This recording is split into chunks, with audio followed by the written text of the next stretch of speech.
Okay, so good afternoon, everybody. Thank you for being here in person and online. I'm seeing some person I know particularly well that are working on European migration law and who will be very interested listening to Amanda Frost is our guest, a lecturer here. She is professor of law specialized on migration, nationality, citizenship in the United States, in the University of Virginia. And it's a great honor and a true pleasure to welcome her here to present us what is going on at the present moment with the migration policy of the second Trump administration. And we'll see with her what are the developments of the policy actually. So I'm giving in the meantime, the topic to Amanda, so she can have the floor. And I think she's going to share a PowerPoint in order to ensure you understand everything of a presentation. So, dear Amanda, thank you for being here, and the floor is yours.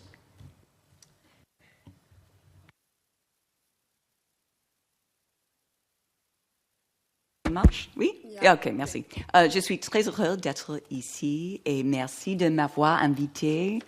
Je vais faire ma présentation en anglais, mais je suis heureuse de prendre des questions après en anglais ou en français. Et j'ai essayé de répondre en français, mon français est faible. Mais j'espère que vous me demandez les questions à la fin de ma présentation parce que je suis très intéressée dans la perspective européenne sur les choses qui se passent aux États-Unis et en Europe aussi. Okay, I will now switch to English and will give you an overview of there we go, of some of the major developments. There we go. Hold on one second. Okay. Full screen. There we go. Okay. Merci. Okay. So a couple of the major developments in U.S. immigration policy.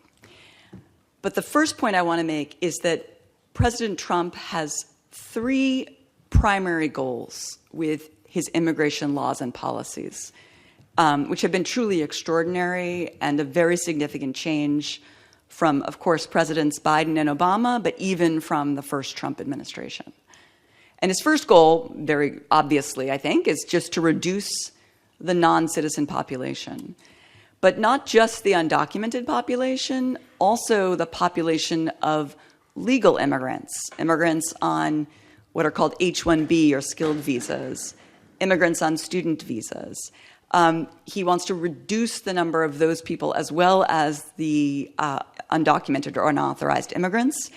And I think that piece about reducing legal immigration is not something he was elected specifically to do. I think many Americans did vote for him to reduce the 12 million or so unauthorized immigrant population in the United States, but there was less enthusiasm to reduce the legal population. And yet I think that is clearly part of his goal, and I'll discuss that in some detail. In addition, sorry, do we have a clicker? Oh. Pardon. How does it go back? Oh, go back. It's going forward. Oh, it's going forward. Yeah. My God. Yeah. What's happening? We're going to stop it and start again. Okay. That's the best idea, I think. Where it is, over there. Oh my God, it's not at the beginning, so we're going to escape. Oh, Did my we lose God. our technical? Technology. Yeah. No, it's still.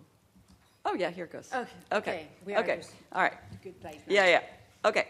So in addition to reducing the population of legal and illegal immigrants, he wants to use immigration law to penalize political opponents and chill or deter speech and conduct by his political opponents. So that's what I mean when I use that word, weaponize immigration law, and I'll describe what I mean with some policy details. And then, sorry, we're having trouble here. The last point is to ensure that the president alone decides what the law means and how it applies. That's another major goal.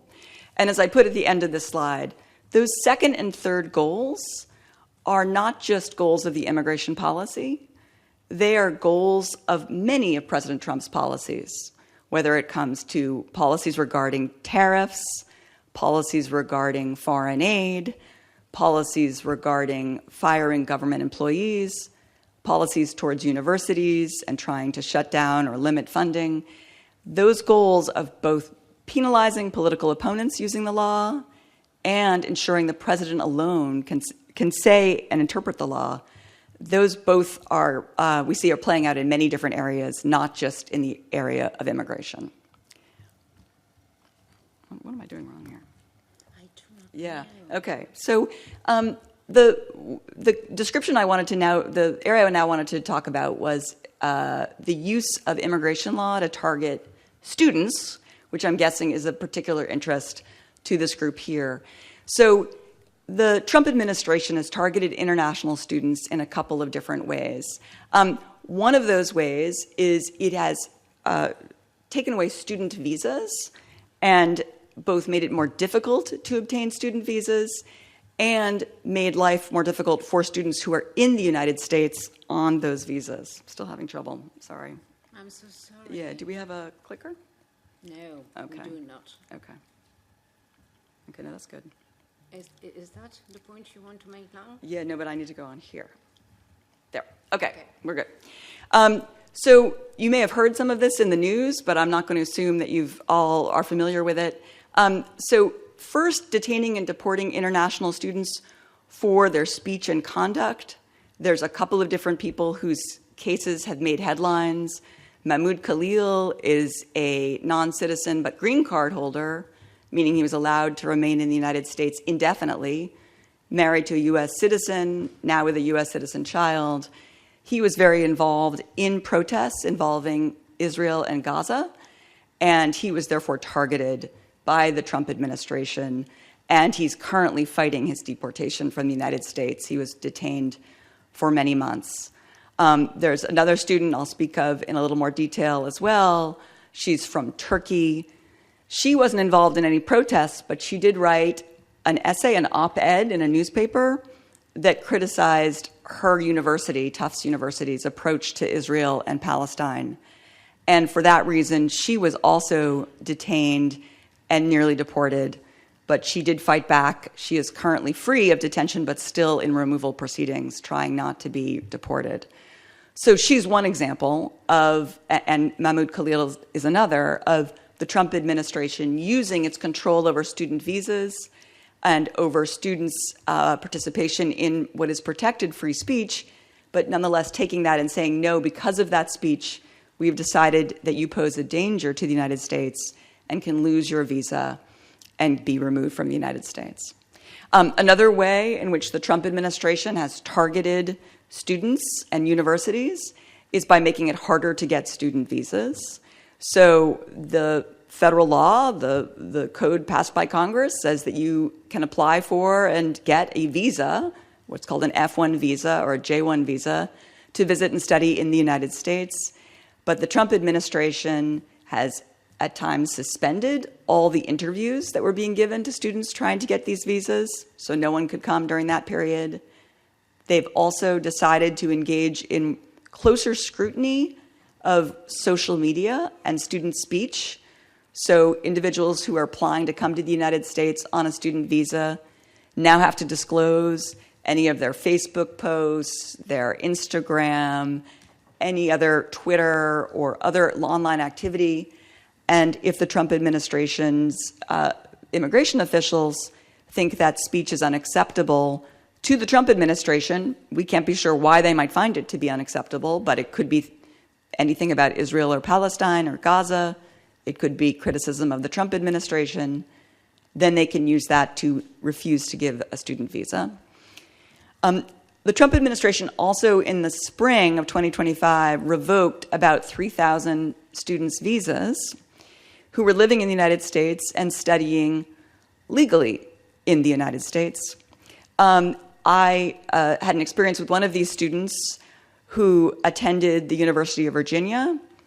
His visa was revoked. He was legally present, studying in a graduate school, and together with some other lawyers on the faculty, we filed a lawsuit on his behalf to restore his student visa. And that case was one of many cases brought throughout the United States by lawyers trying to protect these students. And I'm happy to say that they prevailed. The student I'm referring to, that I'm familiar with the situation, the judge ordered the Trump administration not to deport him, said that he must be allowed to remain, and other students prevailed as well. But you can imagine the situation facing that student felt very terrifying to him and was, of course, would discourage students from applying in the future or from staying in the United States who were on these student visas. And finally, the Trump administration tried to use its power in immigration law to bar Harvard students from coming because it was targeting Harvard University in particular. And I'll talk about that in a little more detail in a minute. But as these examples show you, the government is using its power over immigration to target both international students, who it's trying to discourage from coming to the United States or staying in the United States, and to penalize universities. Universities like the University of Virginia benefit enormously from international students in many ways. First, they're in my classes regularly, and they're always adding to the conversation their perspectives. They benefit my classroom and the US citizen students that they attend school with. But in addition, they, I hope, get some benefits themselves from learning about the US system that they can bring back to their home countries, which of course increases the knowledge and information shared around the world about each other's systems. And of course, they also pay to attend the school like everybody else, and of course that's economically beneficial to universities too. So attacking or preventing foreign students from coming to the United States to study not only reduces the population of international students, but it also targets universities, which are a particular target for the Trump administration, which has disapproved of much of the speech and activities of those universities. So here, I want to play a very short video, about a minute. This is a video of the student I just mentioned before, Ramesa Ozturk. She's from Turkey. I mentioned to you that she'd written an op-ed, an essay in a newspaper. It was in her student paper that was critical of the university and critical of Israel's policy in Gaza. That was all that she did. She didn't participate in protests. She was never arrested. She didn't commit any violence or threaten any violence. So this is her walking on the street and a video of her being picked up by immigration officials.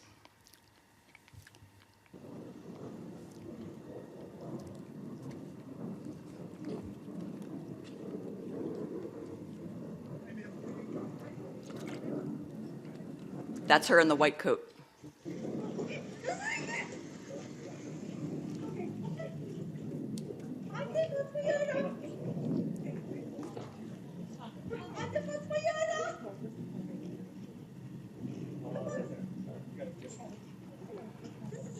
You'll see they have 6 people in black with masks, all working for US immigration, all to arrest this one 30-year-old PhD student.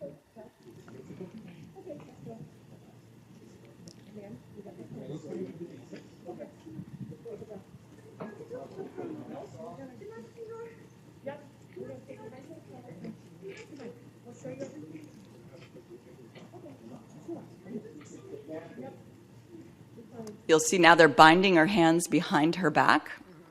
Again, this is a woman with a student visa, legally present. The only thing the government says she did that deserves arrest, detention, and deportation is she wrote an essay for her student newspaper.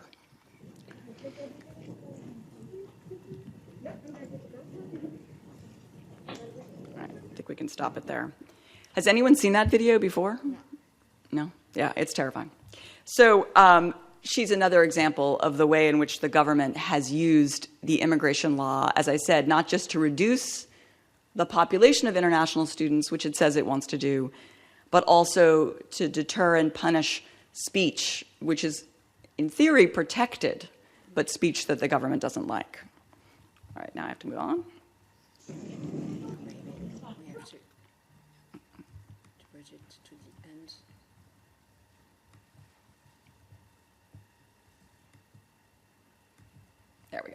Okay.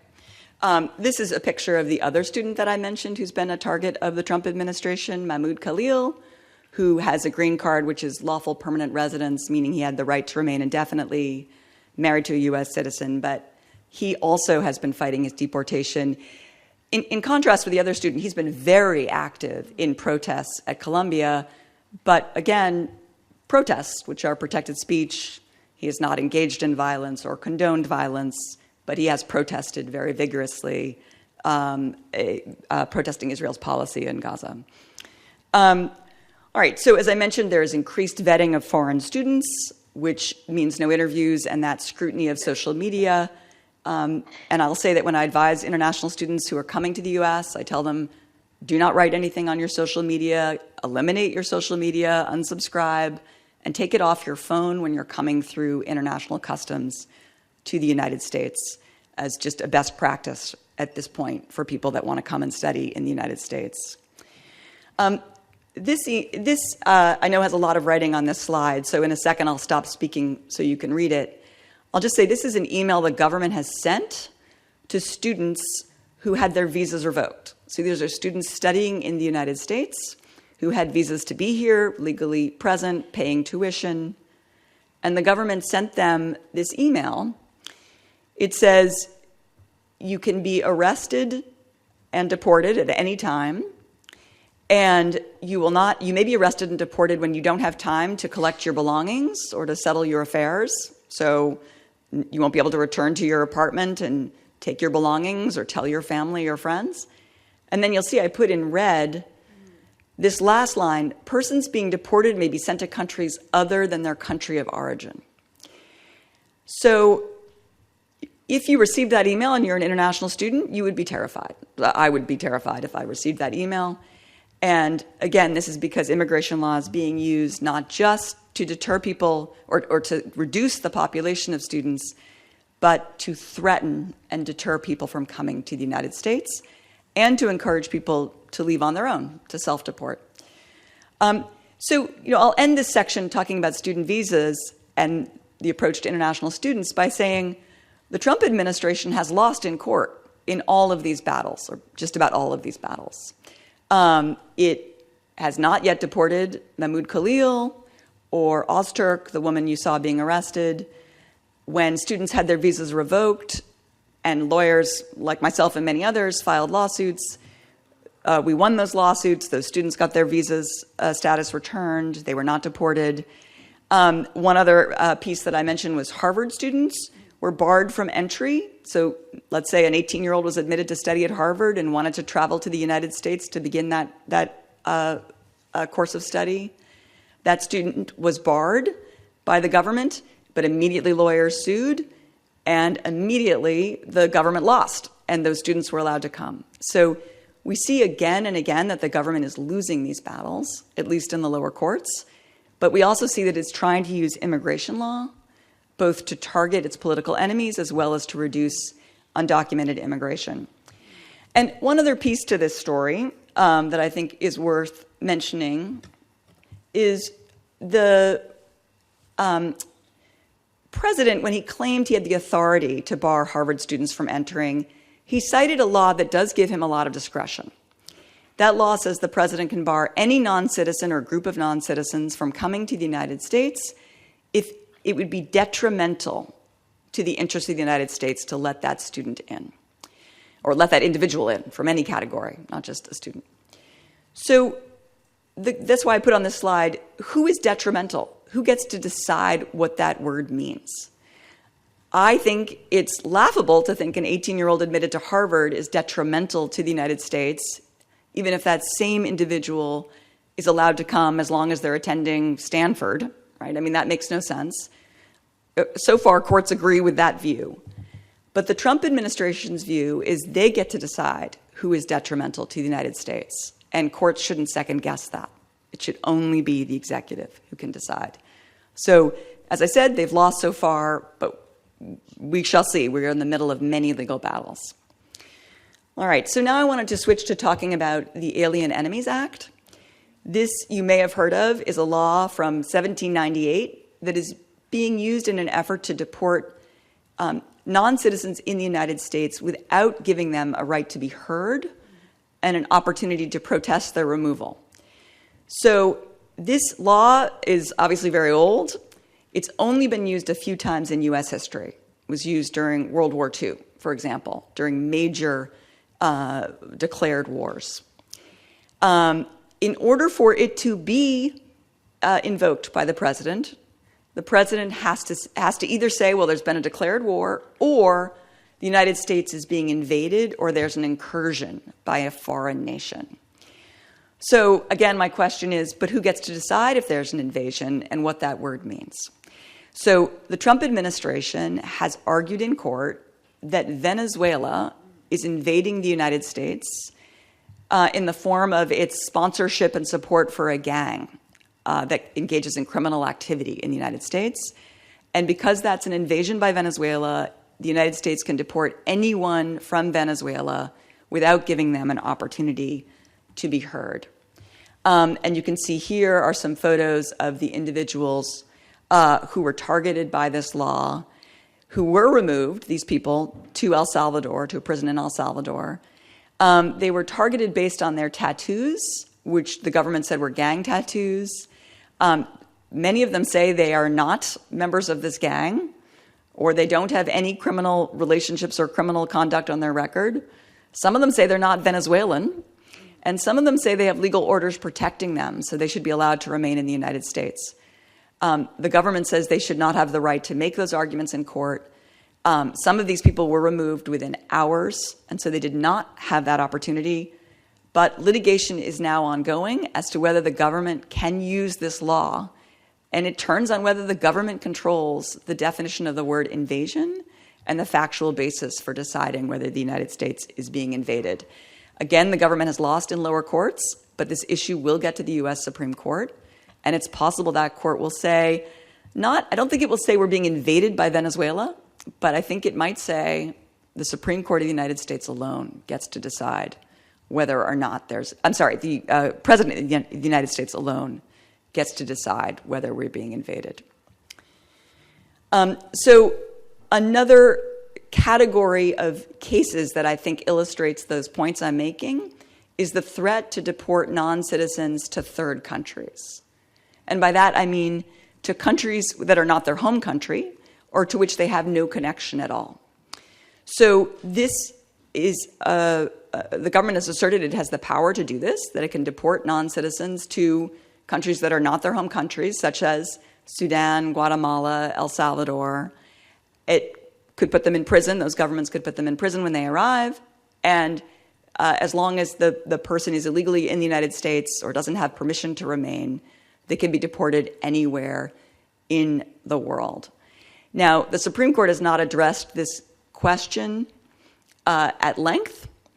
It will, I'm assuming in the next year, take up this case and address it in detail.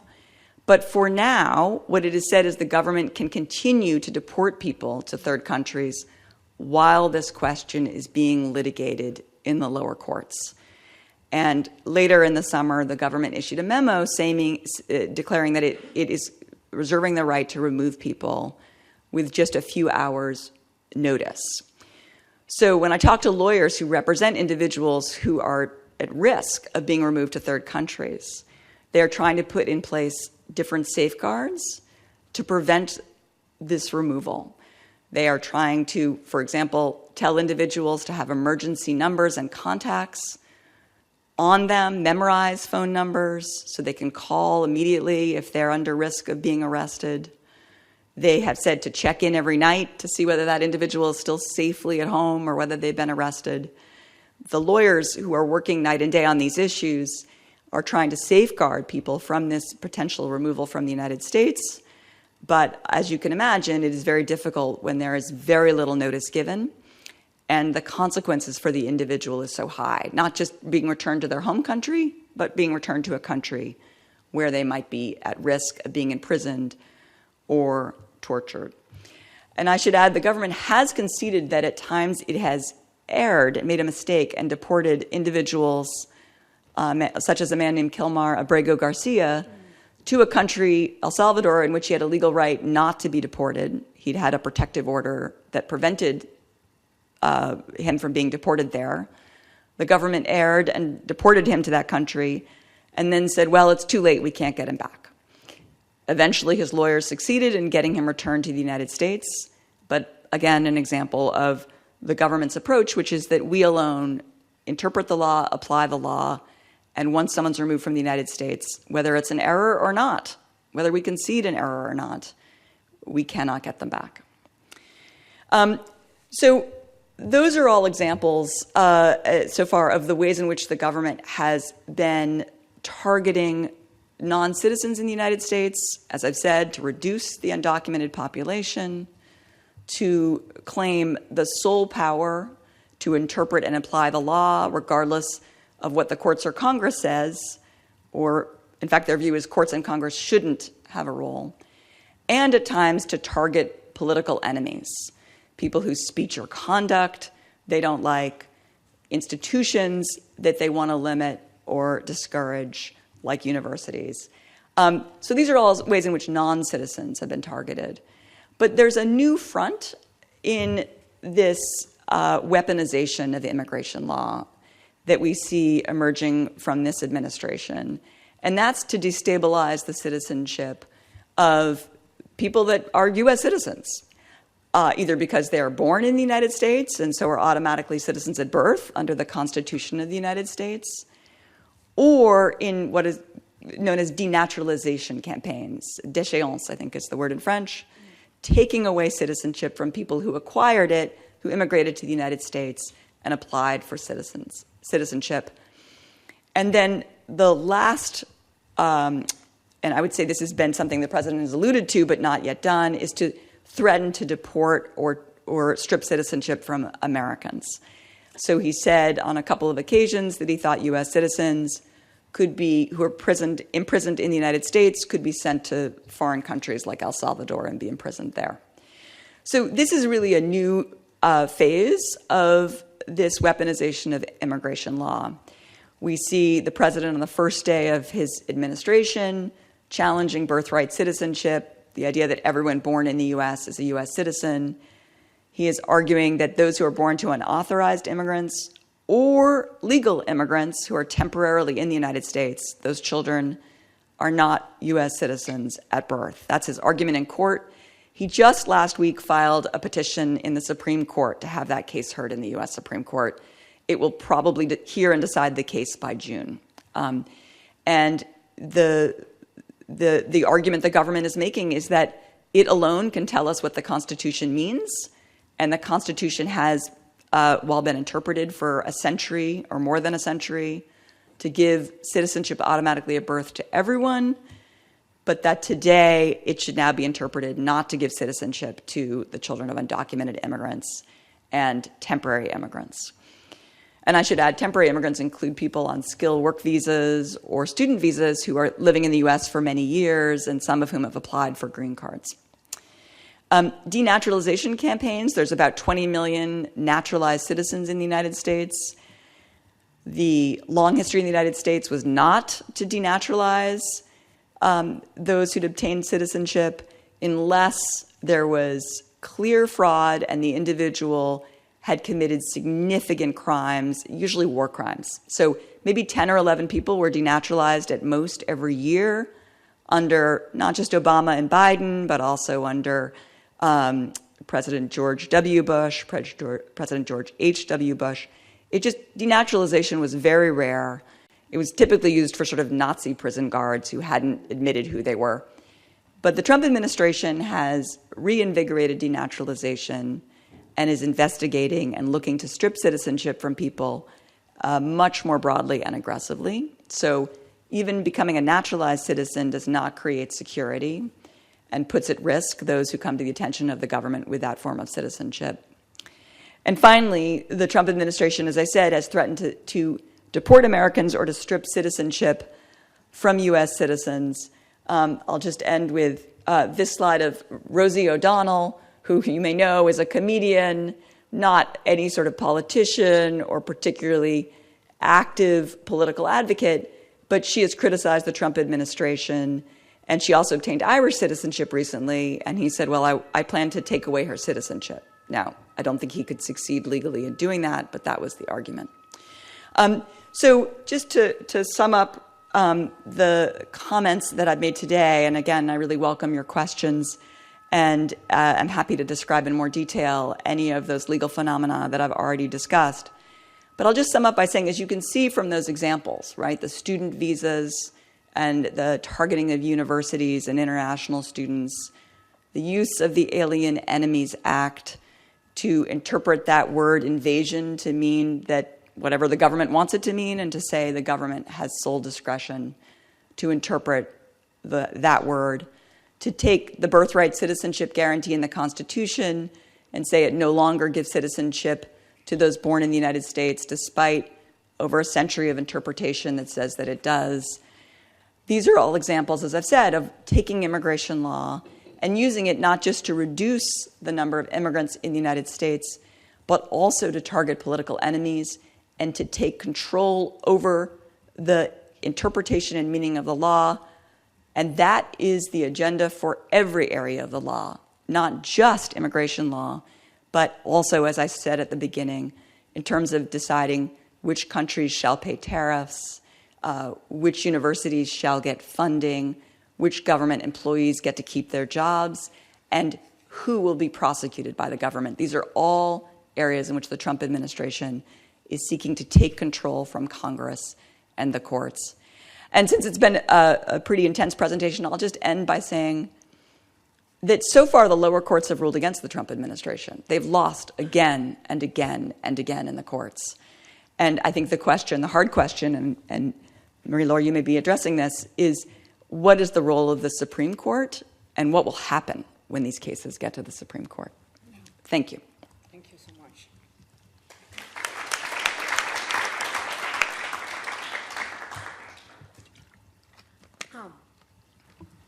I'm supposed to talk, but maybe you have some questions that are really more interesting than the point I want to make about the decision of the Supreme Court. So maybe it should be the moment to have some questions. You can do it either in French or in English. You can try English. You can try, as I do try. We do not have the superb, magnificent American accent you have, but we can try.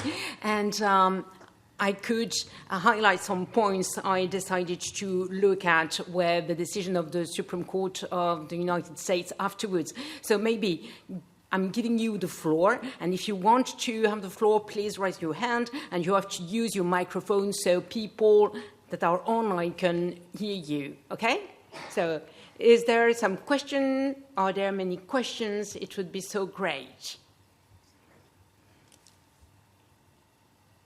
Okay. There's a question. Is there a question? Yeah. You can. J'appuie comme ça.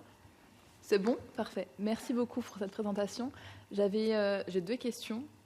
Déjà, la première, ce serait sur les étudiants de Harvard. Je n'ai pas compris exactement le point pourquoi eux et pas les autres. Et ma seconde question se porte justement sur ce que vous venez d'énoncer.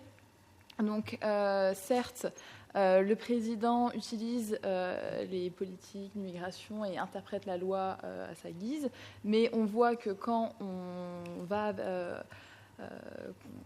qu'on essaye de contrer cela et qu'on va en justice, ils perdent. Donc l'intérêt, c'est quel est l'intérêt? Parce que puisqu'on arrive justement à pouvoir faire tomber cela, à pouvoir faire tomber ces interprétations. Et donc, je voulais savoir comment ça se passait, parce que c'est l'impression de la légitimité et pas reconnue par la jurisprudence, et donc savoir comment ça se passe à ce moment-là. It's okay for you? Yep. So the first question, you said why Harvard, right? Pourquoi Harvard? Et c'est une bonne question. En fait, je devrais expliquer pourquoi. Harvard fought back when the Trump administration tried to restrict its policies regarding who to admit, who to hire as professors, and what to teach. So the Trump administration has approached many universities, not just Harvard, and said, we think you're violating various laws, and because of that, we are going to suspend funding, which is hundreds of millions of dollars, and we are going to take other action against you unless you agree to let the Trump administration control the hiring of professors, control the admission of students, or at least take some control, and oversee your curriculum, what you teach.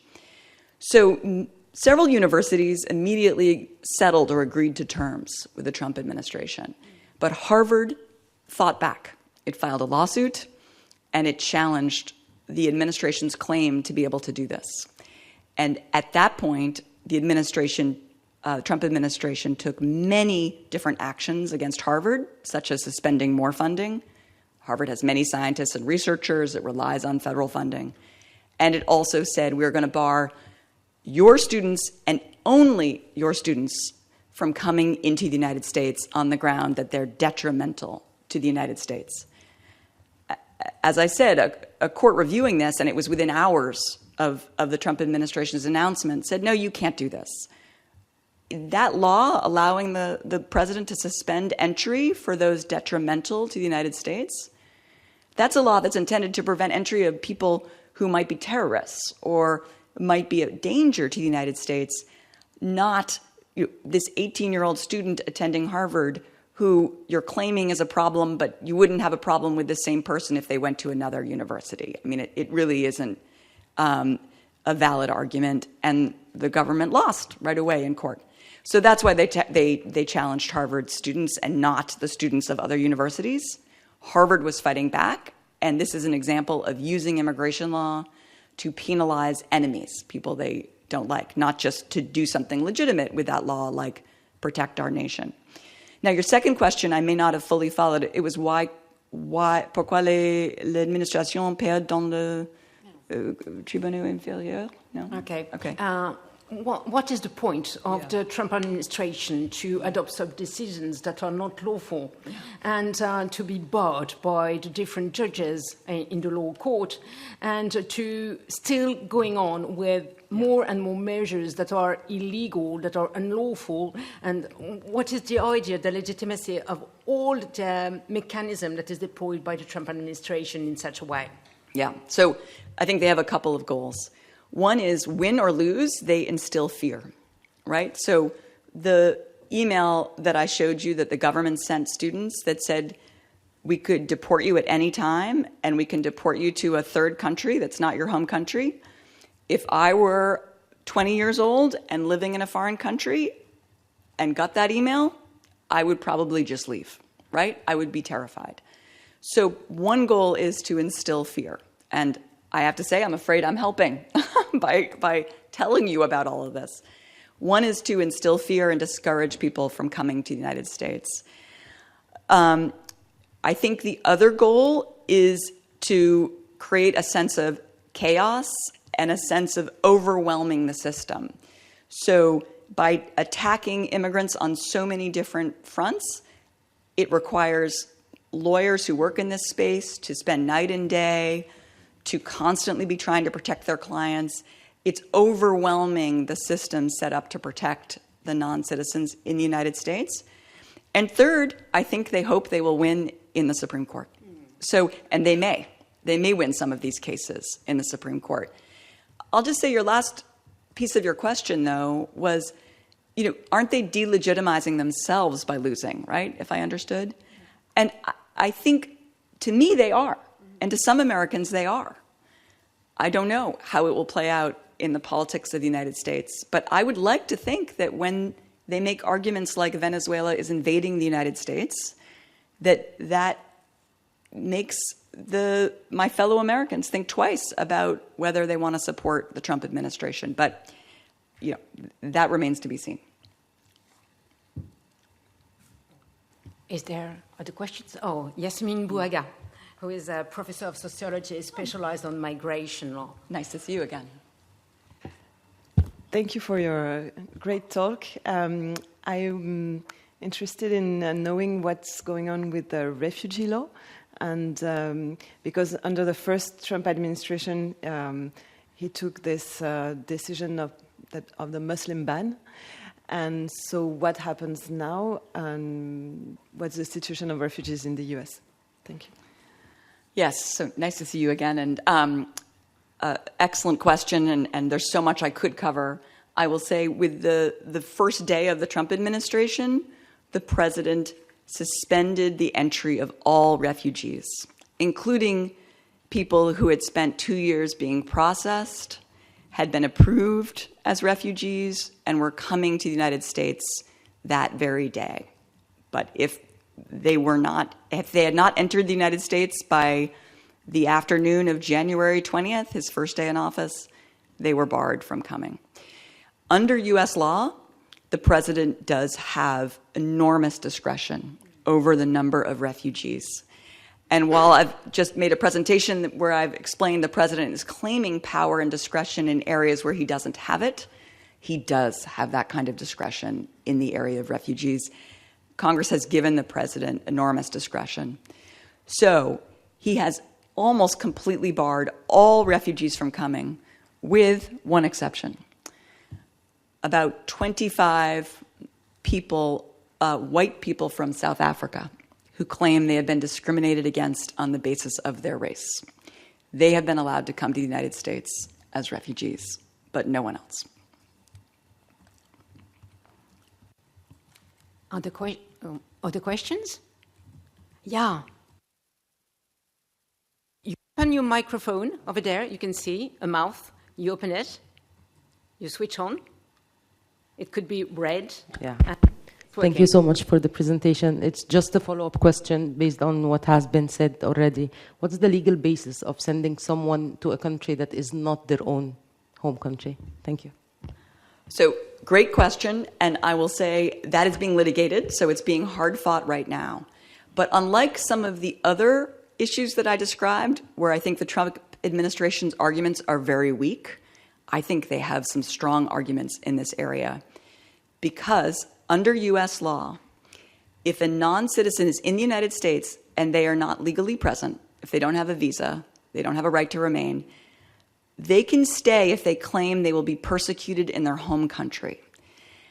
However, if there is a country where they could safely be sent, where they will not be at risk of being tortured or killed or persecuted, the government has the power to send them there. Now, the law is more complicated than that. I could open a statute book and we could start debating all the individual terms. Lawyers are fighting hard to prevent their clients from being removed to some of these countries. But my understanding is the law allows non-citizens to be sent to a country that will take them as long as it is a safe place to be. So the government has some discretion. The fight right now, the legal battle is, but you're not giving these people a chance to claim they would be harmed in the third country. If they're sent to that country, they'll be imprisoned and maybe tortured, for example, in El Salvador. So even if the government has a right to send a non-citizen to another country that is not their home country, there are limits and restrictions on how it does that and where it sends them. That is the legal battle being fought right now. But the government does have power if it can pay or bribe or blackmail a country into accepting non-citizens from the United States. Then I think it will succeed with some of them. And some of you may remember Britain attempted this with Rwanda, right, a few years ago. It did not succeed in the end, but the United States is trying to do the same thing under US law. So. Are there some other questions? One over here. Oh, yeah. Switch on. Yes. First, I want to thank you for being here. And my question was about the freedom of speech, because do you know what are the arguments of the Trump's administration about the violation of the freedom of speech, which is maybe sacred to the president, when you were talking about the example of the Turkish student? Yeah.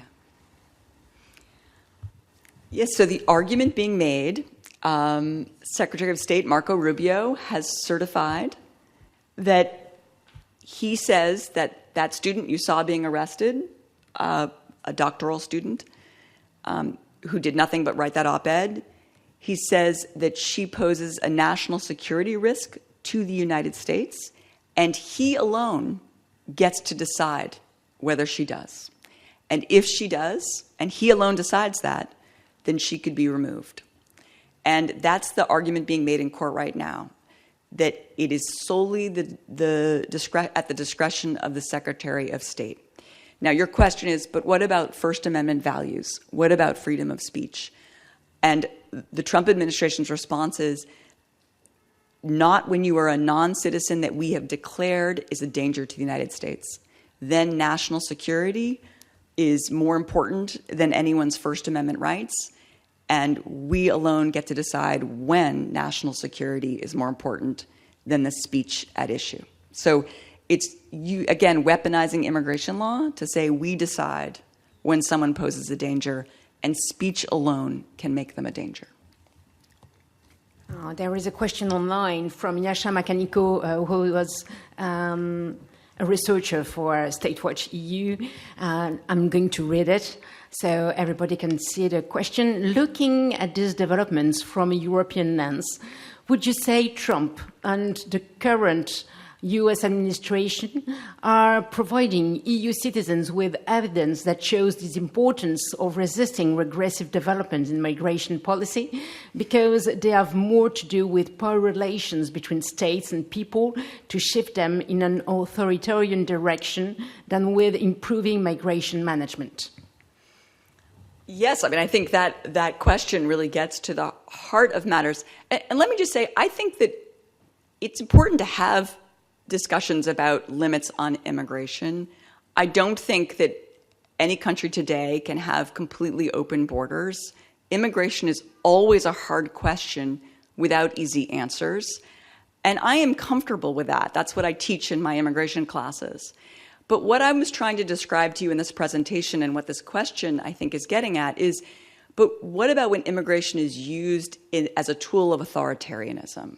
And we should be very aware that there are legitimate uses of immigration law, and then there are ways of using it that seek to suppress speech and protest, which are values that we all share, Europe and the US, the right to speak and protest.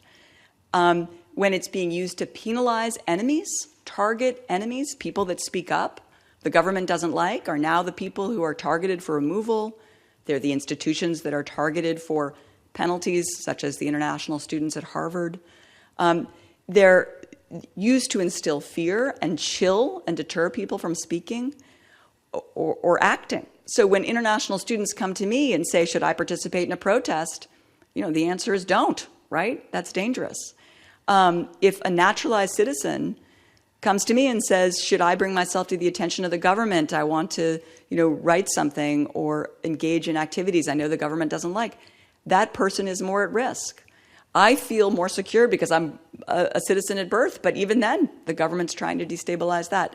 That is what I would call an authoritarian and illegitimate use of our immigration law. And I think, to the question, I think Europe and the United States are quite similar in some of our trends, and I would hope that this could be a lesson to try to avoid. Again, this is not condemning ever discussing limits on immigration. I am comfortable with that. It's the misuse and weaponization of immigration law that worries me. I'm trying to avoid to make a presentation on the decision of the Supreme Court of the United States, but using the reflection of Yasha Makaniko and the answers you made, I'm thinking of all the literature on illegal regimes, democratic backsliding, and of course, I think we are observing at the moment what is happening in the United States, and we can say that this is a democratic backsliding in the making. And my question is, what are the tools we have? What are the tools American populations, and not population, maybe elites or real Democrat, genuine Democrat have to fight back in order to prevent the establishment of a total authoritarian regime that prevent people from having any freedom and rights? What are the ways of pushing back? So, I mean, there's a number of different ways. None of them are satisfying completely to me, leave me feeling comfortable with the situation. One, of course, is the rule of law, right? It's simply bringing case after case after case to courts. And I will say, I mentioned that the lawyers who represent immigrants are overwhelmed, but the government is overwhelmed too. The government can't handle the litigation that it is facing with all of these lawsuits. It's losing credibility with courts. That goes to the question there. You know, the courts now don't trust what the government tells it, and that's very different from even a few years ago. It's losing case after case. It can't present its arguments thoroughly and well because it's overwhelmed. So simply just filing lawsuits, being lawyers, and using the rule of law, that's helpful. That's not the only answer. That's not a full answer. Of course, the other way to protect the values that we all care about is to publicize what's going on. So to write for the student newspaper, your newspapers, your social media feeds, your friends, to attend protests. There's no King's protests in the United States. I live in Washington, D.C. It's like every other week. Go to a protest. I think every moment of political activity and engagement that you can invest in is important. Obviously, elections and voting is important. We have midterm elections. Rallying around the people that will be elected who would then push back, I think, is very important. I don't think any of that is fully satisfying. I am not feeling particularly comfortable or at ease with the idea of those tools being all that we have left. But I think in a democracy, those are all the places we have to turn. Law, speech, elections, right? Okay. Other questions? Maybe I'm going to dive into some cases that have been evoked by Amanda first. So let's say that I'm not going to use the French way of presenting a topic. So there is no two parts with two subparts. There will be 5 ideas that I will dive into. So the first point will be in introduction with the case of Kilmar Armando Abrego Garcia. You must have known about this man who is who fled Salvador when he was 12 years old because local gang members threatened him and threatened his family. So he went to the United States. He entered illegally, but he obtained legal permission to remain in the United States when he was 16. Then afterwards, he established in the United States. He's a working class father of 3 young children. And, everything was all right. During the first Trump administration, Abrego Garcia was accused of being member of a gang, of the MS-13 gang, and he denied the claim. He fought back. And in 2019, an immigration court ruled that he couldn't be deported to El Salvador because he was in a situation when he could face persecution, torture, inhumane and degrading treatment because his life was at matter. So the judge granted him what we called withholding of removal. So the impossibility for the U.S. administration to deport him to El Salvador, protecting him for such deportation. And he was then in the United States, quite anxious, I think, but arrived the second Trump administration. And on the 12th of March, 2025, he was arrested by officials of the Department of Homeland Security, DHS, when he was at the outside of a Baltimore IKEA when he was buying some stuff for his family. DHS officials apprehended him, detained him, and removed him to El Salvador to be detained in the second prison. You must know this second prison you saw on the picture on the slides before is the Center for Terrorism and Confinement with a high level of security, with mass gathering, 100 prisoners in a cage, and all these cages with many, many sensors, cameras, every thermic possibility to observe what is happening in these cages. What happened afterwards? The U.S. District Court of the District of Maryland ruled in favor of Abrego Garcia, ordering officials of the Department of Homeland Security to bring him back to the United States, and to his family. And the Fourth Circuit Court of Appeals reaffirmed the decision of the First Court. And of course, what did the US government do? It asked the Supreme Court to vacate the lower court's ruling. What was the decision of the Supreme Court of the United States that was ruled on 10 April 2025?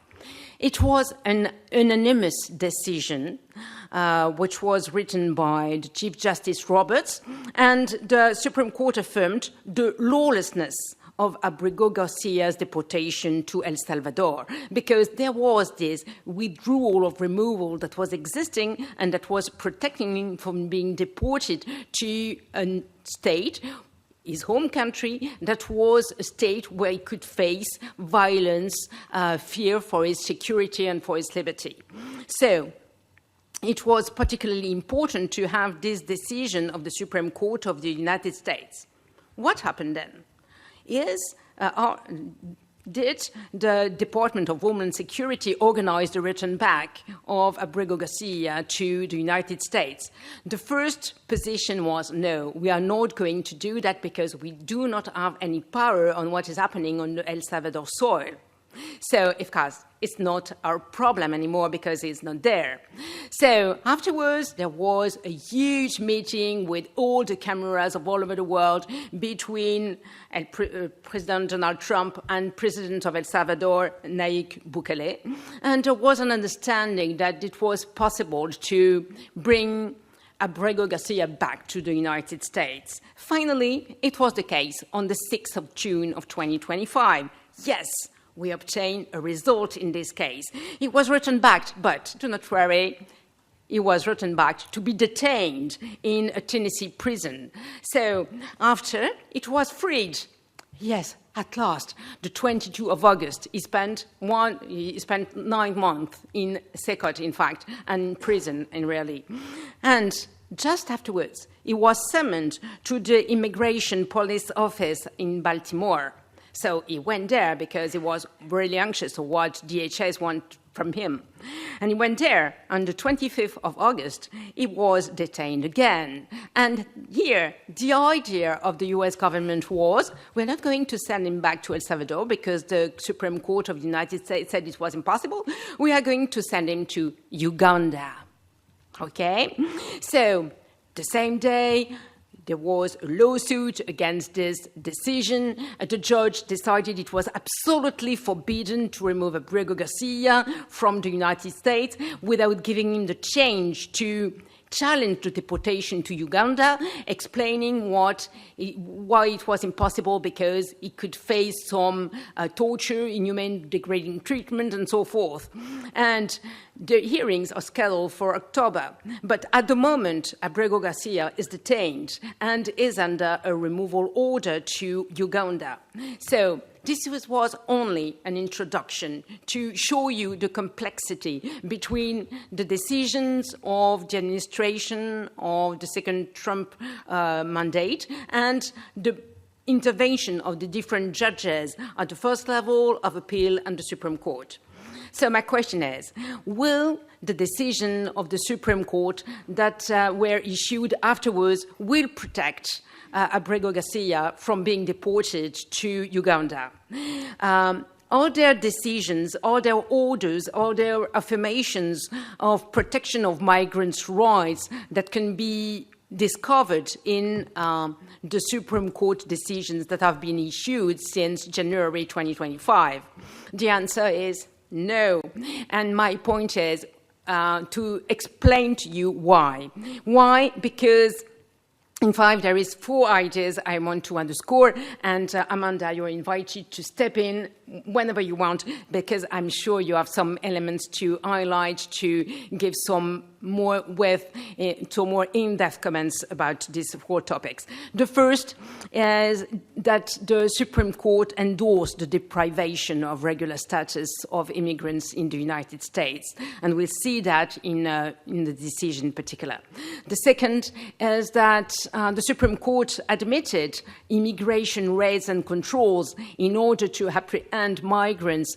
You see what happened in California particularly, and what should happen in Chicago and everywhere nationwide in the United States. Third, the Supreme Court validated the deportation regime. It was explained by Amanda. The deportation regime first, and the deportation regime to third countries. So it's very important here because it was quite an habit of the US administration to deport to third countries, in particular in Latin American countries and Central American countries. But with the Trump administration, it's the first time that the idea is to deport to African countries. And it's not like, for instance, SWIFT countries, no, it's South Sudan, There is a major crisis over there with 7 million people displaced, So it's not like a heaven on earth, it's a hell on earth. The idea is to deport to Libya, because Libya is not known as a very well-known country for huge, massive, systematic violations of human rights of migrants. And the fourth idea is, I think that Amanda would be a very interesting does have many interesting inputs to give her. It's about the rejection of the universal injunctions the judge can make against the Trump administration executive orders or measures. So, first point. The Supreme Court of the United States endorsed the deprivation of regular status. And here we have 2 cases. I'm not going to name all these cases. They are all beginning by Kristi Noem, because this is the director of the Homeland Security. So this is the person that embodied this Department of Homeland Security. And this is the first decision of 19 May 2025. And this decision admits the suppression, the revocation of the temporary protected status. Do you want to step in to explain what the temporary protected status is? Sure. So temporary protected status is a status under immigration law. It's in a statute, so enacted by our Congress, that says individuals who come from countries where it would be very dangerous to return can stay in the United States. And the kind of danger would be things like a civil war, or maybe a natural disaster, an earthquake, or a hurricane. So if some individuals in the United States, for example, before Haiti's earthquake, and they're Haitian, then they didn't have to return to a country that was suffering from the effects of that natural disaster. The same is true for civil war, other unrest.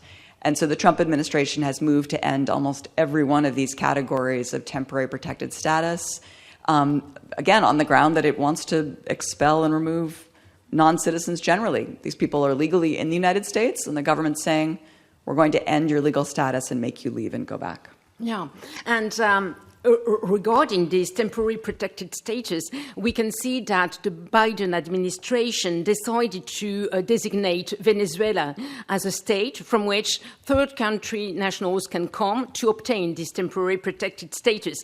So we have a decision of 2023, and afterwards a decision also in 2021, and also all these status were supposed to end in 2025 on the April the 2nd, and an extension until the October 2026. So the idea of the Trump administration was to revoke all these temporary protected status. So this was a decision of the Secretary of Homeland Security Christy Noem, on January the 28th of 2025. And she cancelled all the temporary protection status of Venezuelans. You know the Venezuelans, you know these people that try to invade the United States with different gangs, you know, the M15 and the Tren de Aragua. So we have to protect the United States against the invasion. So there was some lawyers that decided to fight back, introducing a file against this decision of the Secretary of Homeland Security. The District Court of the Northern District of California temporarily held the Department of Homeland Security decision to suppress this temporary protected status. Of course, the Department of Homeland Security decided to file an emergency request in front of the Supreme Court of the United States. And meanwhile, the Secretary of Homeland Security issued a decision terminating also the status of Venezuelan temporary protected status of 2021. So everybody, Venezuelan, from this temporary protected status was not protected anymore. So what was the decision of the Supreme Court of the United States? So here, you will hear it many times during my presentation. There was a decision on 19th of May 2025, an unsigned, unmotivated, unexplained decision. And the decision granted the Department of Homeland Security the request to block the lower court decision to halt this termination of the temporary protected status. This temporary protected status is used by 350,000 people all over the United States. So it's massive. And all these 350,000 Venezuelans are not protected anymore. So they can be apprehended, they can be detained, and they can be deported. So this was the first irregular status that has been suppressed by the Trump administration. The second regular status that has been suppressed is the humanitarian parole program. You want to explain what is it? Yeah, sure. It was programs that were put into place, particularly under President Biden, to give people who were fleeing persecution or who needed aid from countries such as Afghanistan, such as Cuba, such as Haiti, who needed protection. And the government said, all right, we're not going to immediately grant you asylum. We're not going to decide you can stay forever, but we're going to grant you a temporary protection called parole or humanitarian parole.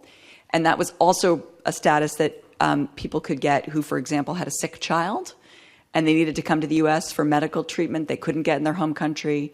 They could get humanitarian or parole or protection to stay temporarily while their child had an operation or other procedure. That's another example of that use of humanitarian parole. Okay, so we have like 500,000 people that were under this humanitarian program.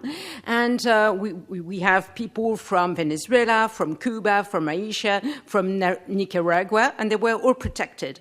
And the decision was made by Trump the first day in office, the 20th January 2025, and he decided that it was the end of humanitarian programs in the United States. So the idea of the Department of Homeland Security was to terminate this humanitarian program in March.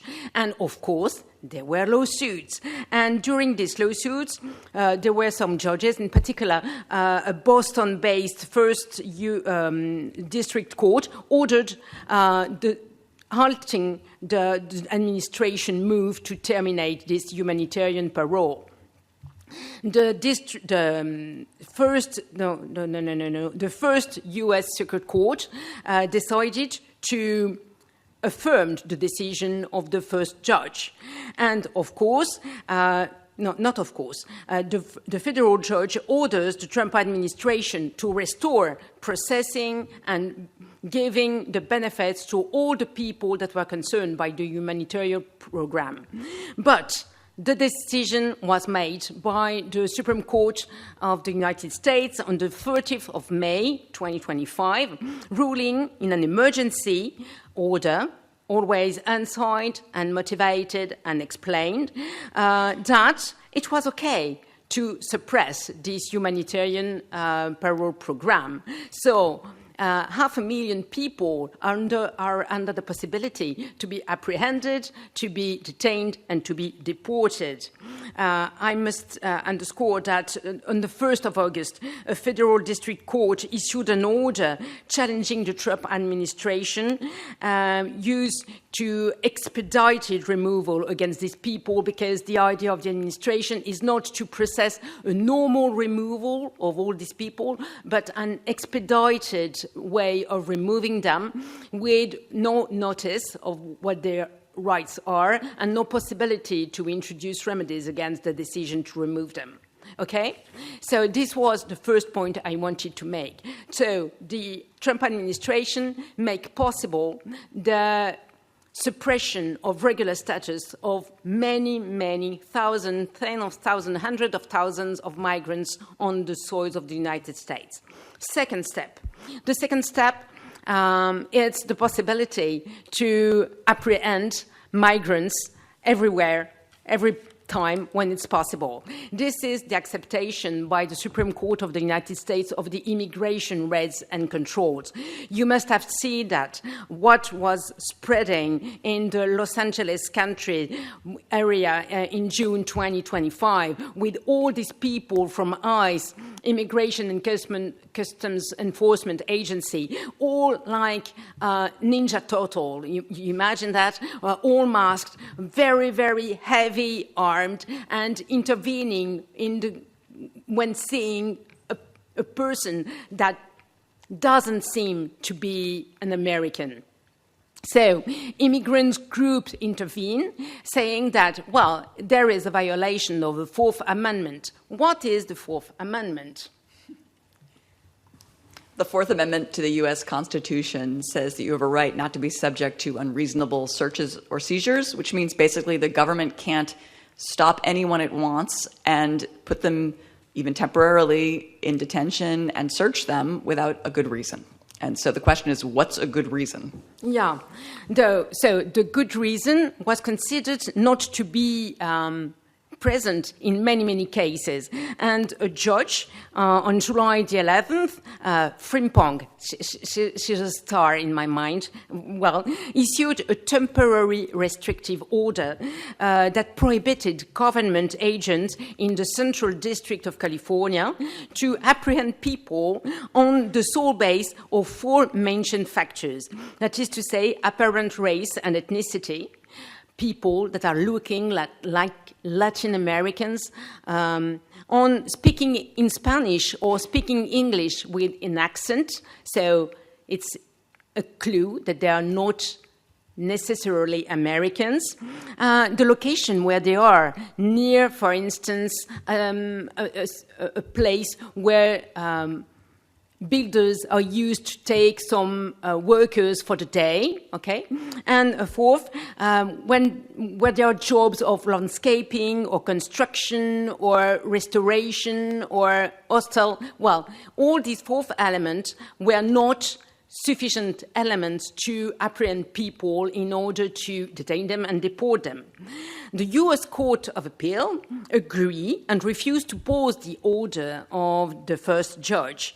And the Trump administration, of course, asked the Supreme Court of the United States to intervene, to block the ruling of this judge that halted the application of this possibility for the ICE agents to intervene and to apprehend people only because of racial profiling, in fact.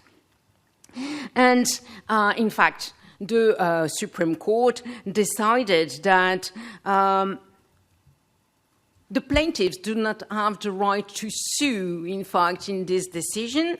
And we have a concurrence of Kavanaugh, who is not a very progressive member of the Supreme Court, saying that, in fact, all these clues together could be considered to be a sufficient reason to apprehend a person to be in a situation that needs to be deported.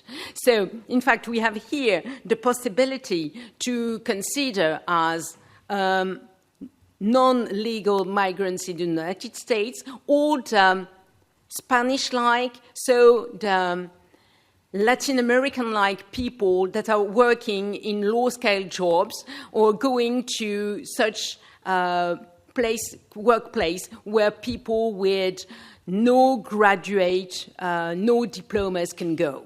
So it's a very, very concerning decision. And what if the decision of the court is only applied, is supposed only to apply for the California district that was considered by the situation? We can imagine that the idea of the Trump administration is to widespread these ICE interventions all over the United States. So we have the possibility to remove regular status. We have the possibility to apprehend people on a racial profiling whenever we want. Third element, the validation by the Supreme Court of the deportation regimes, elements that have been erased by Amanda in her presentation. I have good news. Yes, I can have some good news sometime. A district court judged on August the 31st that it was not possible to deport dozens of unaccompanied minors to Guatemala because they were minors. But it's the only hope I have in all this presentation. Okay, so what the Supreme Court says about this decision. There is a validation by the Supreme Court of the deportation under the Alien Enemies Act. So this 18th century act that should be used only in war times, that has been used by the Trump administration in order to deport some people, and I'm quoting Trump administration because the idea is that the gang Tren de Aragua, Le Train de Aragua, is a state-sponsored international terrorist organization that is perpetrating, attempting, and threatening an invasion or predatory incursion against the territory of the United States. So we are in a war. So war is a word that Trump likes a lot. So he prevented war all over the world. He ended war all over the world, is what he said. But it seems that he's in war in his own country because of the presence of these immigrants. The district judge decided to issue a temporary injunction halting the implementation of the Alien Enemies Act in order to deport migrants. The Court of Appeals, of course, asserted the position of the first judge, and the Supreme Court, in its decision, decided on the 7th of April that it was possible to target people with this Alien Enemies Act. So it was not Yet, the Supreme Court admitted that it was needed to give a notice, okay, and to offer the possibility to introduce a relief, essentially the CAT relief, the Convention Against Torture relief, the remedy you have, saying that if you are removed to such a country, you will face torture, inhuman, and degrading treatment, okay? But we have also a validation of the deportation to third countries. It was said by Amanda, the idea is to deport migrants to third countries, not only Latin American countries, but also African countries. I mentioned before South Sudan, Libya, and I saw an intervention of Marco Rubio saying that this idea is to spread this possibility to 12 countries, and now the idea is to spread it to 36 countries. And the point is, if you accept migrants, we are going to reduce the tariffs we are applying to you. So there is a bargain, money against migrants that has been made. But it's not in the way of the European countries. European countries are giving monies to obtain these third countries to accept migrants that are on the soil. In the case of the United States, they apply tariff, and afterwards we are going to reduce this tariff. In exchange, you accept migrants coming from there. So the idea of the Trump administration is to deport. And what is important is that, in fact, the administration used a possibility that is offered really by the statute law. But this possibility is only in case there is no other possibility. It's a last resort possibility to deport to third countries. And this has been stretched by the Trump administration in an unprecedented way. And there is a judge, Judge Murphy, that was examining a suit from a person that was targeted by such a removal order to a third country, and he granted the plaintiffs a motion for a preliminary injunction and certified a class. He decided before that there was a temporary restricting order to the implementation of such a removal order to a third country. He decided afterwards that there was a class action that was possible. Afterwards, he issued an order confirming that if such third removals was happening, it would violate the decision of the court injunction. So there were different decisions of this Judge Murphy in order to secure its position against the Trump administration and the Department of Homeland Security.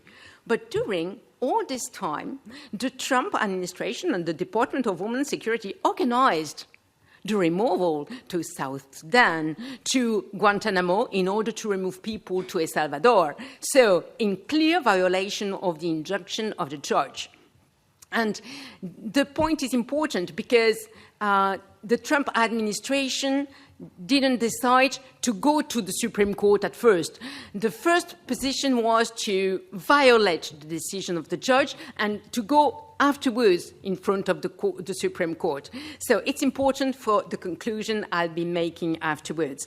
And of course, we have 3 liberal judges, 3 progressive judges, Sotomayor, Kagan, and Jackson, that dissented. And because why they dissented? By the Supreme Court decided that it was okay to send people to third countries without giving them the possibility to have a notice and to give them the possibility to introduce a cat relief. So to remove them in an expedited way. Why the administration decided to do that? In fact, it was cases where migrants where the administration tried to remove them to their home countries, they failed, and they were detained again. So the idea was, we offered the notice before, we offered them the possibility to introduce a remedy before, so we do not need to offer them these 2 elements, these 2 protective rights, before removing them to a third country. But it was very alarming for me to see that the Supreme Court decided it was okay. And 4th element, the rejection of the universal jurisdictions. Do you want to step in?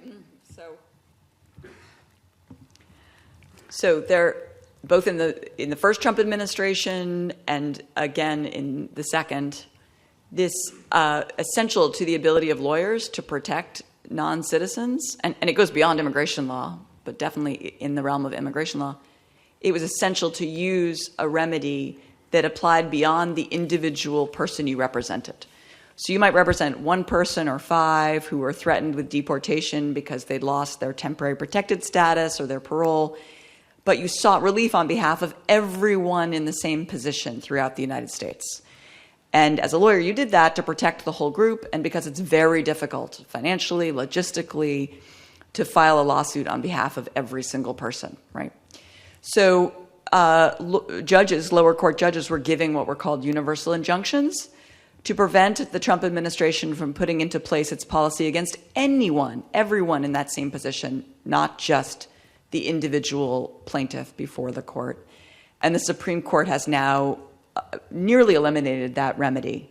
So there are ways to get relief on behalf of larger groups, like a class action, but this universal injunction or nationwide injunction that had been used to protect large groups of people and do so very quickly in response to these very rapid and significant changes in policy, that's no longer available as a result of the Supreme Court's decision. In fact, it was the Trump versus Casa case. The case arose because of multiple challenges against the Trump executive order 14160. I'm quoting, protecting the meaning and value of American citizenship. What is the meaning, what is the substance of this executive order to strip birthright citizenship to children whose mothers or fathers are in a temporary status or an irregular status?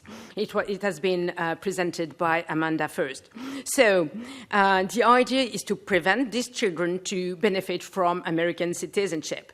There were lawsuits, many lawsuits all over the United States, and the idea is to say, of course, this executive order is unconstitutional, is incompatible with the 14th Amendment of the Constitution of the United States that recognizes the citizenship of every person who is born on the American soil. But the administration, Trump, doesn't like particularly the 14th Amendment. So there were injunctions asking to stop the application of these executive orders, preventing these young children, just born, newborn, toddlers, to obtain the American citizenship. But the Trump administration sought a stay from the Supreme Court, saying we have the decision of the first instance judges preventing the implementation of such executive orders. And the Supreme Court decided to consolidate three cases. Two cases with states, we will go back to them further, and one case filed by CASA and the Asylum Seeker Advocacy Project, ASAP, I like the idea of the name. And in the CASA case, the Supreme Court decided, in fact, the point was very limited. The point was not the constitutionality or inconstitutionality of the executive order of the Trump administration, okay? The point was only procedural. In fact, is there a necessity of an injunction order with a universal effect to satisfy the plaintiff, or if there is a possibility for the plaintiff to be satisfied with a limited injunction that is applied to only his case. And the Supreme Court of the United States decided that was inappropriate to issue a universal, a nationwide injunction. And this case is very important, to my opinion, because it doesn't answer some questions. First, what is about the states? Because the states have a strong argument because they introduced a remedy, because they're saying, well, nationwide injunctions are really important because people are coming from Texas to Arkansas, are coming from Minnesota to New York, and they are moving all over the United States. And if we have only a limited injunction, it's going to be a nightmare to know who is American and who is not. But this question of what is the appropriate relief for states is not answered by the Supreme Court of the United States. We'll see. And the second question is class action a good way to obtain a nationwide decision that can fight back the executive order Trump decided on the 20th of January 2025. And here we can see that many lawsuits were introduced with this idea of a class action. The ACLU introduced a remedy in such and obtained the recognition of a class action certification. But of course, the Trump administration fought back, opposing the recognition of a certification. What I want to highlight, and this is my conclusion, we have two types of consequences. We have consequences of all this decision of the Supreme Court that are all unexplained, unmotivated, unsigned. Okay, so it's like very short. Okay, do not have many analysis, and you have some explanation afterwards with the dissident elements that are offered by the liberal justices. The first consequences are consequences in migration matters. Migrant rights in the United States are dismantled. And I think that the presentation of Amanda was terrific, because you can see that there are attacks from everywhere, from every point of entry of the migrants' rights. You have attacks from the Trump administration. The second consequences, I think, are institutional. Check and balances are disaggregated with the Trump administration today.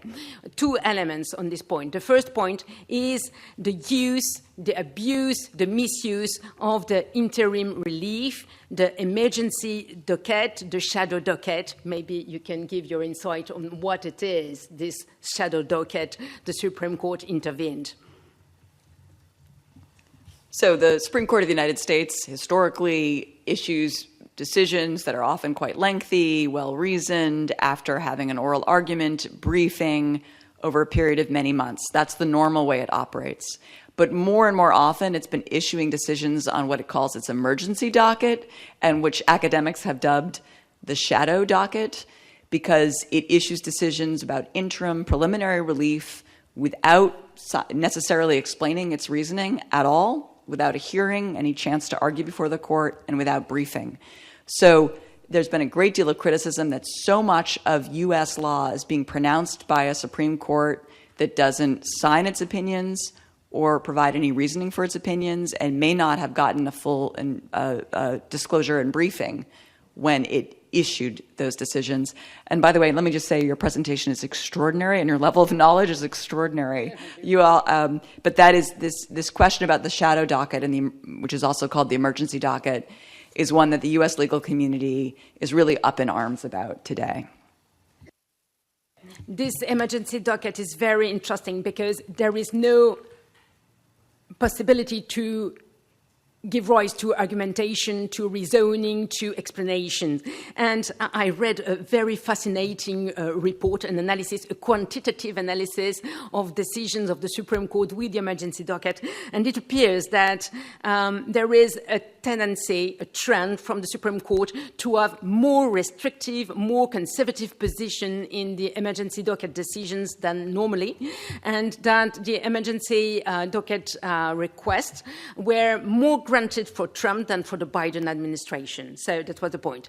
The second element I want to highlight is that all these orders of the Supreme Court emboldened the Trump administration. In fact, first, it made more difficult to obtain a relief when we have a Trump administration decision that violates your rights, for migrants in particular, but also for protesters when you want to have free speech, for instance, where you are against the genocide in Gaza, when you use the term genocide regarding what is happening in Gaza, and also because it gives like a possibility for the executive. We just have to try. We are going to try, we are going to implement it, and we are going to see. And the time needed to have a decision, a full decision from the court, is so long that we could have the possibility to reverse, to overwhelm the system with our own decision, so to reverse all the mechanisms that are supposed to protect human rights. So I think that we are in a situation with a lawlessness law from the government that is particularly concerning, but I'm not so sure that the Supreme Court can be a tool to prevent authoritarianism to be widespread in the United States, and maybe we will have afterwards, and we will have with these orders, a lawless decisions from the court. That was the point. Thank you.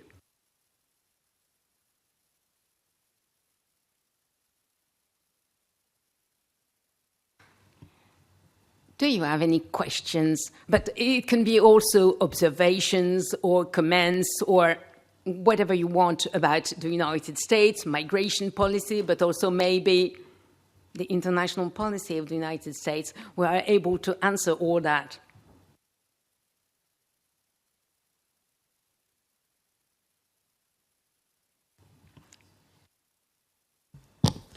Just a question about the motivation that presented by the Supreme Court about the when they canceled the temporary protection of refugees? And what about the U.S. Constitution and primacy of international law? Thank you.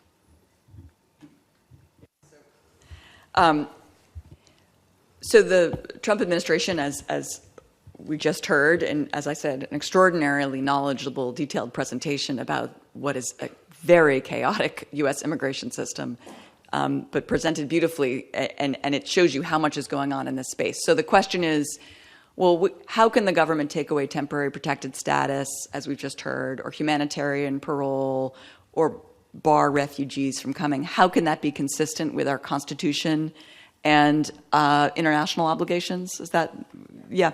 So a couple of responses. One is the President of the United States legitimately has enormous discretion over many of these areas. The law gives him discretion to set the refugee numbers, and he has the power to stop refugees from being admitted. As a matter of law, he can do that. I don't like it as a matter of policy. I wouldn't vote for a president who wants to do that, but I don't consider that lawless. That's different from other things he's done, which are lawless. Temporary protected status, the president also has a great deal of control. The way he's done it here, as just explained, immediately ending it with no process, no discussion, that looks like it violated the law. But the president does have enormous discretion to both decide on humanitarian parole and temporary protected status. So these are areas that the Constitution and federal law give enormous discretion to the president. Your last point about international obligations, some of those have been codified into U.S. law. The Convention Against Torture and asylum protections are in U.S. law, and the president violates those when he does things like send Kilmar Abrego Garcia to a country where a court said he was not allowed to be sent.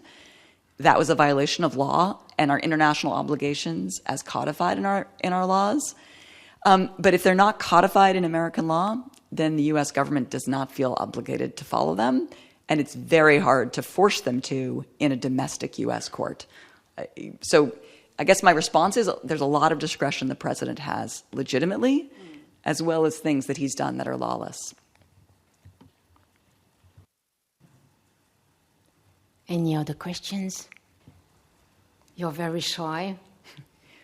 Oh, I see a question over here? No. No, not question. Okay. Well, one. Oh, good. Yeah. Okay. Where? Oh my God, it's very long. Okay, I'm going. Oh my God, Bernard. Bernard, do you want to take the floor? It would be easier if you ask your question loudly. You can switch on your camera and switch on your microphone. It will be easier. Wonderful. Yeah, thank you. Yeah, that's what I prefer to do too. So thanks for letting me speak. Fascinating presentation, Amanda, and comments and presentation by Marie-Laure. I'm based in the United Kingdom, and what I really see more and more is the influences of different countries upon one another. There's a kind of general trend taking place in the US and Europe where populist nationalist ideas are taking hold of immigration law and policy, and it is completely shifting the debate, I think, about what the law and the policy should be, and in very dangerous ways. I kind of said in my comment that I guess the United Kingdom is particularly susceptible, particularly influenced by the United States developments, just because we're kind of now in the same media news environment. And of course, we have a kind of mini Trump who's increasing his support in the Reform Party at the moment. But unfortunately, what we see here is that it's not just the populist right that is putting forward new ideas. It's also the other parties in competition with them. So there's that kind of indirect influence as well. And there's a very surprising debate has broken out in the UK about permanent residence, the right of permanent residence. So it shows like the whole spectrum of immigration law and policy seems to be up for grabs for debate at the moment. We don't know where this is all going to end, and it could certainly end in our case with Britain leaving the European Convention on Human Rights, or trying to qualify the impact of it in relation to migrants, which is very worrying. And this kind of leads me to really part of one of my questions, which is, if I look at the United States from here, although the policy developments are really shocking, there are nevertheless in the United States checks and balances that in theory exist for against the executive. And I'd be interested in Amanda's thoughts on not just the role of the courts, which I suppose is your focus, but also the possibility for Congress to intervene, and also the relevance really of the power of states and of cities indeed to resist at least some aspects of the agenda. I also would be interested to know if there's any sense in the United States of developments here in Europe, at least enabling or encouraging or giving precedence for things that then appear on the agenda of the administration. Thanks very much. You can answer. Yes, so I think your point about are there other institutions that could check the executive is so important. That's such an important question. Congress obviously has been set up in our Constitution to be one such institution. For lots of very complicated reasons, it is not serving that role in any way, shape, or form, and certainly not in immigration. It has not reformed or even enacted a significant immigration law in decades. And it simply is willing to let the president do what he will in this space and in other spaces as well. Congress is currently controlled by the Republican Party, not by a huge majority, but by a majority. And as a result, it has not been a check on this president. However, you mentioned states and cities. That's such an important. Those play such an important role in both on both sides. I mean, when Biden was president, we saw so-called red states, or states that lean Republican, with Republican governors and Republican attorney generals being very active in responding to Biden policies they didn't like. And now we see the so-called blue states like California and New York being very active and proactive in responding to Trump administration policies, including protecting the immigrants who live within their borders. So that's a very important source of pushback. And indeed, I'm sort of sad to say it shows you how divided our nation is. It's like half and half. And so we see the states and cities that oppose Trump both litigating and also enacting policies to protect their non-citizens. And they are somewhat successful, but at the end of the day, immigration is a power that the president wields, and he's using federal military forces to try to enforce that even in blue states and cities. So it's unclear how long that will remain a check, but it's an excellent point. Your other question, I don't think I have a good answer to, other than to say that I do think that you're right to say that there's lots of interaction globally now, and I sort of hope that other countries look at the U.S. and think, well, whatever we want to do with immigration policy, and reasonable people can disagree, we don't want to allow an authoritarian approach like America has allowed for the time being. That's what I hope. I have a question. I have a question, in fact, which is not linked to our topic about migration law, but in fact, that is linked to blue states and blue cities. I'm thinking of Chicago, Los Angeles, New York, Washington, Portland even. And what is the way lawyers can do, what is the approach that can be developed when we saw the Trump administration deploying troops on the American soil? Because they are supposed to be outside the country and not inside. And all this discourse Trump has regarding the interior enemy and the war within, what is the action that can be taken? What is the position that academics have? What is the reaction we can understand about that? So I mean, maybe the good news, in the sense for those of you going off into the world and about to sort of take on your professional identities, is that I think lawyers are more vital than ever, and the ability to affect change through lawyering broadly described, so not just filing lawsuits, So with my immigration law students, they rallied around this cause and began doing Know Your Rights presentations where they went out into the community and began informing non-citizens about their legal rights, how to protect themselves, how to prepare for the worst case scenarios. There's more people applying to law school than ever because they see law as a tool for change and a tool for protecting groups and individuals. I'll say Washington, D.C., where I live, there are now National Guard, federalized military in our metros, around our city. The claim was that crime required this. The crime rate had gone down. I live there. There's crime everywhere, right? But it wasn't like higher than most big cities and actually had been reduced. So the answer, what can people do who live in these cities? Again, they can inform themselves as to their rights. They can document through videos and through interactions with, if they're watching the National Guard, what they're doing. They can protect the rights of those around them and each other. They can protest. They can organize. It is a drop in the bucket, but if you look at any social movement across history, it's all of those drops in the bucket that make a difference. And I'm actually inspired by my students who have been energized at this point in time to try to protect others in their community. And this is the reaction of the community and the possibility they have. But what of the army, the military themselves?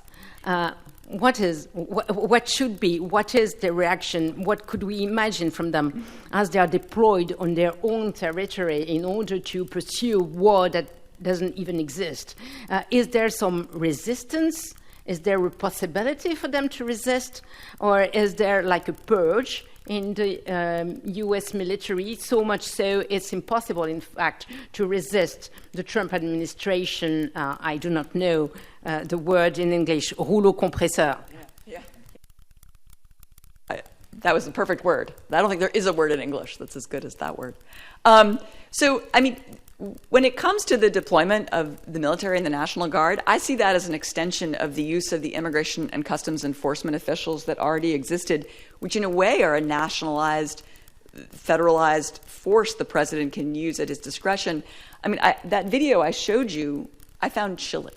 That was someone walking along the street, arrested by 6 people in masks, all in black. I don't think the video you saw, you could hear it, but the person videotaping it, just someone else on the street, said, "Who are you? Who are you?" Like, they didn't show identification to start with. Who are you? And what are you doing to this person? And while they didn't protect her at that moment, she did get arrested. It was immediate alert went out. A good friend of mine is actually her lawyer. He's in New York City at a civil rights law firm. They immediately filed lawsuit. The government was trying to move her to New Orleans. They managed to file a lawsuit, so they stopped the case when it was in Vermont, which is a friendlier state. So what can you do? I go back to each one of us can play whatever little role we have in our community. And when I saw the National Guard, they were young. I didn't blame those individual soldiers, but what I did is I said hello to them. And then I said, I would have watched and videoed if they did anything like arrest anybody. And then to one of them, I said, the crime rate in Washington, D.C. was going down and is lower than in most cities. I just made that comment very peacefully. I wasn't aggressive. I don't blame him. And he looked a little surprised. I think it was sort of important for him to get that information. Like, oh, I thought I was being sent to the city to protect these people from this crime, but actually, maybe I haven't been told the truth.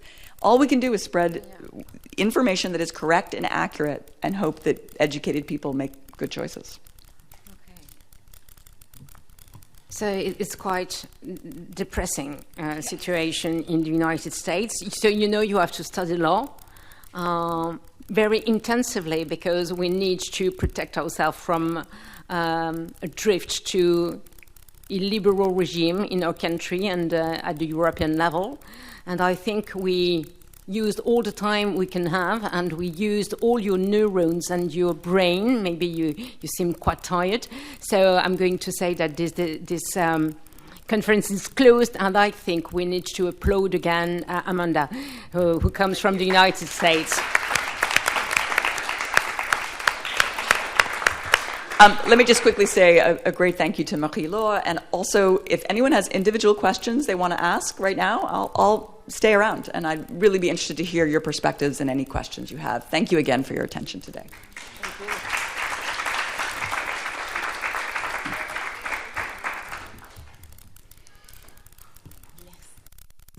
Merci d'être venu.